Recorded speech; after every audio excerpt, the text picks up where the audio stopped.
In the world of sports, anything can happen. We have witnessed the college football world standing still for what felt like an eternity as we watched the kick six, or Vince Young scoring against USC, or the exact moment when Tua heaved a perfect dime on 2nd and 22 to a streaking Devontae Smith and a national championship game.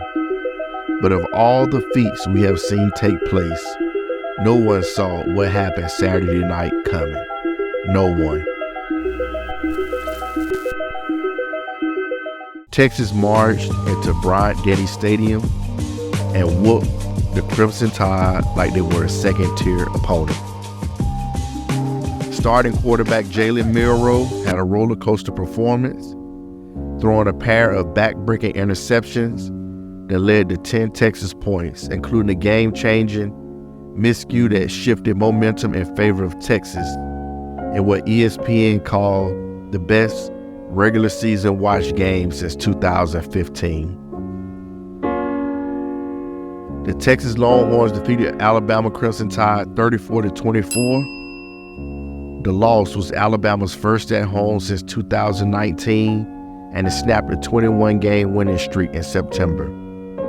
The Horns also handed the Crimson Tide their first double-digit home loss since 2004, and it was Bama's first double-digit home defeat under Coach Saban and his first as a college coach since 2003.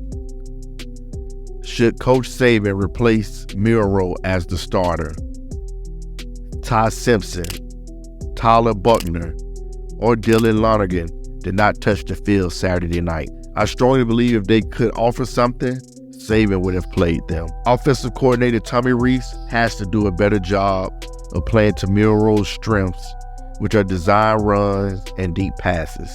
Blake Sims and Jalen Hurts were the same type of quarterback, but Lane Kiffin figured out a way to make them effective.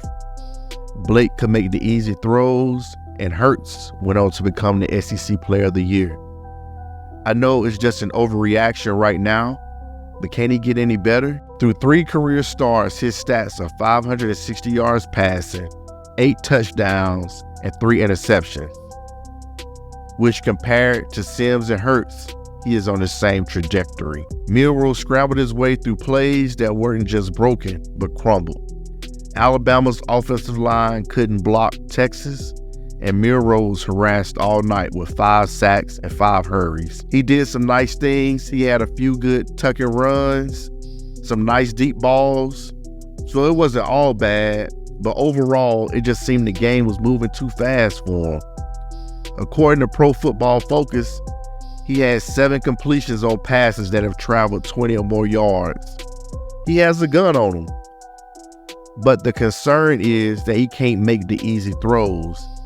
Missing Jace McClellan in the flat was a sure touchdown. Between 10 and 19 yards, according to Pro Football Focus, he has just 2 completions and 1 interception. I predict Nick Saban starts him against South Florida, but he will have a short leash. If he struggles with reading defenses or turns the ball over, he will be yanked. Can Milroe get the Tide through a tough road schedule against Texas A&M and Auburn? Can he put points against the board against Ole Miss, who will mirror everything Sark did to rattle the defense? The running backs and the offensive line have to give him more help. The running backs only averaged 3.1 yards per carry, and McClellan had just 45 yards on the ground. Milroe is the key to success. I'm not beating him up, but the spotlight is clearly too bright. No one is asking him to be Tua, Mac, Jalen, or Bryce. Win games. Don't turn the ball over. Look like you belong in those pressure cooker moments and not disintegrating in front of the nation.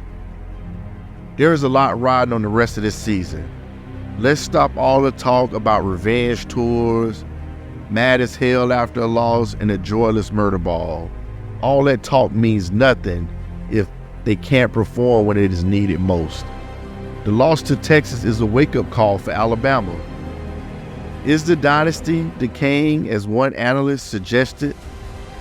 The Tide are still the favorites to win the SEC West, and make another run at a college football playoff.